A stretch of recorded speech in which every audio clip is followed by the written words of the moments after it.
వరలక్ష్మీ మాయమ్మ సిరులీయవమ్మ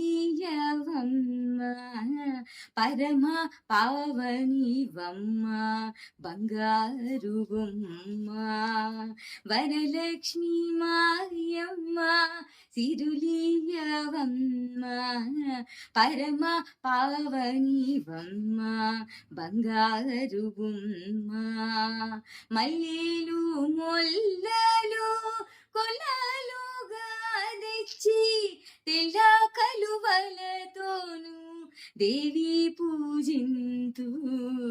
వరలక్ష్మి మాయమ్మ సిరులీయవమ్మ పరమ పావనివమ్మ బంగారు బొమ్మ. క్షీరాబ్ధితనయ సింహాసనామిత్రు కోరి